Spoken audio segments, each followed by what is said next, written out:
رسول الله لما بحضراتكم في فيديو باذن الرحمن عن الشاشات ال10 بت ال 32 بوصه المتواجده عندنا. في اسئله كتيره جدا، الثلاثه نفس المواصفات والثلاثه مثلا سعر واحد. يعني انا مثلا لو قلت مثال ان دي افضل شاشه عشان اعلى في كل حاجه، ولكن ممكن تكون ارقامها عاليه في كل حاجه ولكن هي مستخدمه كتير او مستهلكه كتير.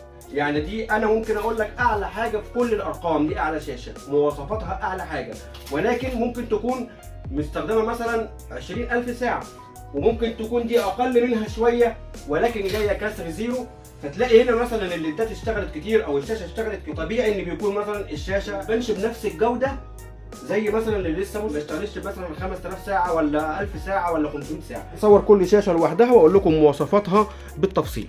اول حاجه الشاشه الايسر، تمام، الموديل اسمه بي 326 HK، دي 4K 3840 على 2160 بكسل. البانل بتاعها AHVA IPS، وده اتكلمنا فيه كذا مره، قلنا ايه هو ال AHIPS والحروف اللي هي بتبقى قبل كلمه IPS. ففي اكتر من حد بيقول لي هو ال IPS احسن من ال AHIPS، قلت له لا مش احسن. التحديثات اللي بتتعمل زي AHIPS او EIPS وفي حروف كتيره، ده مش موضوعنا النهارده، ولكن الشاشه هنا AHVA IPS. وفي كمان حتى الاضاءه، في اضاءه ليد، في اضاءه دبليو ليد، في اضاءه GBR ليد، ففي حتى الاضاءه الليد نفسها في منها انواع، تمام. بالنسبه للشاشه الايسر زوايا الرؤيه 178 ودي هنا 350 شمعه، تمام. التباين الثابت اعلى شاشه هي فيهم في التباين الثابت هنا 1 على 1000، انما التباين الديناميكي 1 على 10 مليون. يعني هنا الشاشه دي اعلى حاجه في التباين الديناميكي بتاعها 1 على 10 مليون. الكونتراست بتاعها بصراحه قوي جدا، تمام. الاس ار جي بي هنا 100% والادوبي 73%، يعني هي اقلهم في الادوبي ار جي بي ولكن اعلاهم في التباين الديناميكي اللي هو 1 على 10 مليون. دي عامه 60 هرتز 10 بت 1 بليون لون. سرعه الاستجابه هنا 6 مللي كلهم انتي جلير. هنا ال HDMI 1.4، الديسبلاي 1.2، فيها الدي في اي دول لينك مع مخرج الميني ديسبلاي مع مخارج صوت الاوت مع مخارج اليو اس بي 3 3.0.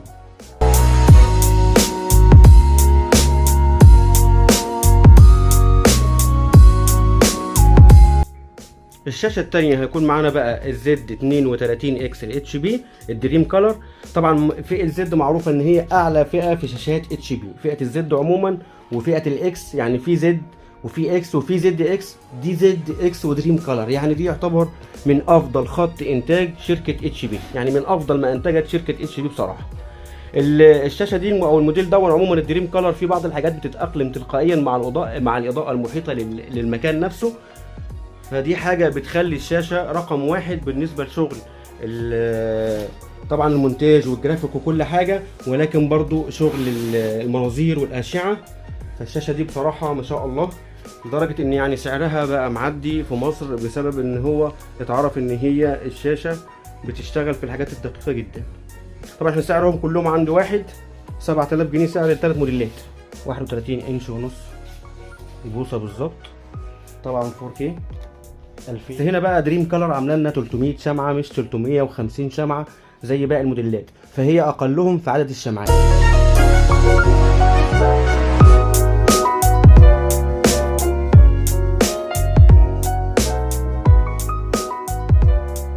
البانل هنا بقى BLS من شركه سامسونج مش IPS من شركه LG. هنا البانل بتاعها BLS من انتاج شركه سامسونج.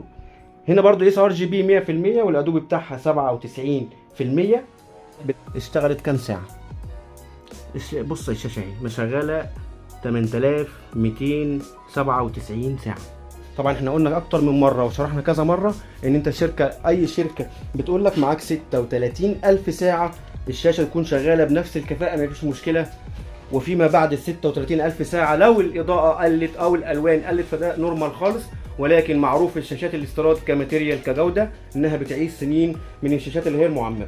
هنا ال HDMI 2.0 والديسبلاي 1.2 مضاده برضو للتوهج. شوف المخارج اللي فيها مع الديسبلاي والاتش دي ام اي. اعلى حاجه في الاتش دي ام اي هيكون هي الزد 32 اكس مع مخارج اليو اس بي 3 3.0، مخرج الميني ديسبلاي، مخرج صوت اوت ما فيهاش سماعات. القطعتين التانيين او الموديل التانيين فيهم سماعات. هنا عندي 2 اتش دي اوت وان، وهنا عندي ديسبلاي، وهنا عندي ميني ديسبلاي. اسف انا قلت دي في اي، ما فيهاش دي في اي. ده بالنسبه للزد 32 اكس الدريم كولر 32 انش.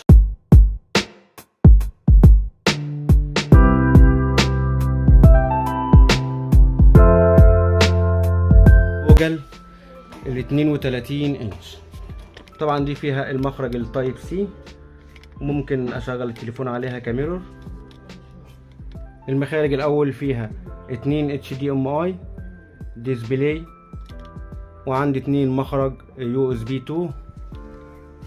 الشاشه برضو 31.5 انش.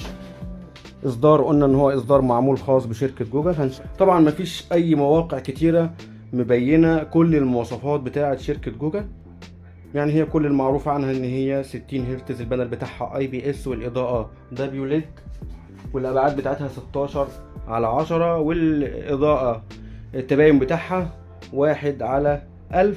ولكن الديناميكي هم مش محددين، ولكن من واضح ان هو 1/5 مليون مش على 10 مليون زي الايسر.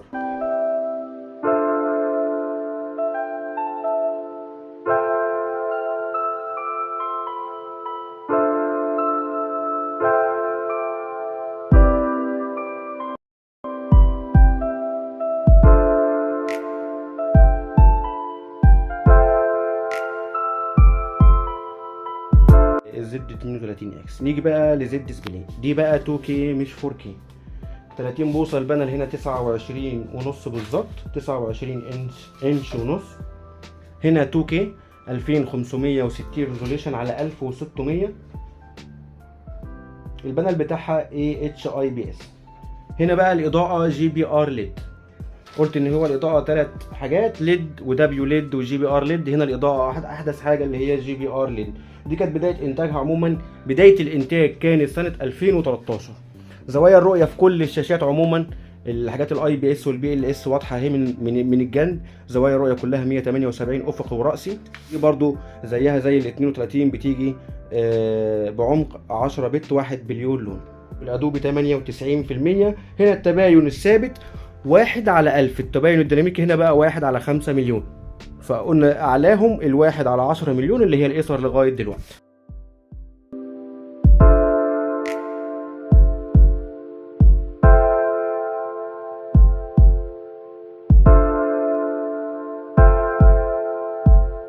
ونيجي بقى لاخر شاشه الاستاذه ست الكل، الزد 32 NG2 4K. طبعا 10 بت 4K، تايب سي ديسبلاي، ميني ديسبلاي، اتش دي ام اي، مخرج صوت اوت مع اليو اس بي 3. المنيو بتاعها طبعا جاي في الظهر زي ما احنا شايفين كده. انا موقف الشاشه كده افقي. شغلنا الشاشه، وطبعا كانت مفاجاه ان انا الاقي الشاشه شغاله 346 ساعه. دي كانت مفاجاه بالنسبه لي. 3840 على 2160 60 هرتز، 5 مللي سرعه استجابه. ابعت هنا 16/10. عمق الوان برضو 10 بليون 10 بت 1 بليون لون. اتش دي ام اي هنا بيجي 2.0، ديسبلاي 1.4 مع مخرج التايب سي. هنا التايب سي هنا بيجي 3.2. كديزاين كشكل ككل حاجه تستحق بصراحه. طبعا شغل الجرافيك والديزاين، الشاشه ما شاء الله الله اكبر، حاجه روعه. ده غير ان هي الشاشه كلها فريمليس.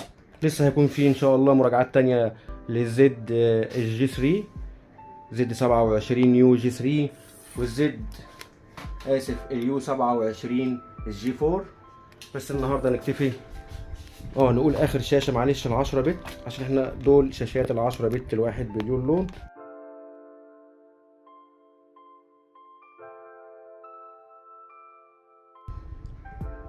زد 27 اكس دريم كولر. هنا الشاشه 2K مش 4K. بدايه انتاج الزد 27 اكس كانت في 2014، يعني برضو في نفس السنه مع ال 32. البانل هنا AHIPS، والاضاءه هنا GBR LED احدث حاجه، يعني AHIPS مع GBR LED. لو شغل بلاي ستيشن انا بفضل او هيكون الطبيعي ان هي هتكون الايسر عشان فيها سماعات والكونتراست بتاعها والتباين عالي جدا، واقلهم في سرعه الاستجابه اللي هي 6 مللي. الايسر ال 32 ال 4K ال AHIPS. لو انا هختار جرافيك كلهم يشتغلوا جرافيك، ولكن انا بتكلم عن نفسي. لو انا مثلا هشتغل شغل الجرافيك هقول ان هي هيكون طبعا الدريم كلر رقم 1، ثم الجوجل، ثم الايسر. طبعا بعد كده زد 30 اي مفيش فيها كلام، ده بالنسبه لل 4K. ال 2K هختار ال 27 اكس قبل ما اختار ال 30. ليه؟ لان هنا كثافه البكسلات ال 2K موزعه على 27 بوصه اللي هم 4 مليون لون موزعين على ال 27 بوصه، ولكن ال 4 مليون لون متوزعين هنا. ال 2K عموما بيكونوا 4 مليون لون، هنا موزعهم على ال 27 وهنا موزعهم على 30، فطبعا كثافه البكسلات بتكون في ال 27 بوصه اكتر. هنا الشاشات اللي هي 32 طبعا كلها 8 مليون بكسل، فبيدينا برضو صوره ووضوح عالي جدا. فالشاشات الخمسه عموما بفضل الله ما شاء الله يعتبروا كلهم من اعلى فئات الشاشات الايديت والجرافيك. عموما ده كان يعني شرح سريع، مش هقول ريفيو، شرح سريع لبعض الموديلات او اعلى موديلات موجوده عندنا 4K 32 بوصه. هي يعتبر اكبر شاشات عندنا بتجيلنا في الاستيراد. وباذن الرحمن اشوفكم في شرح جديد او ريفيو جديد او توضيح جديد ببعض الموديلات اللي بتجيلنا لشغل الايديت والجرافيك.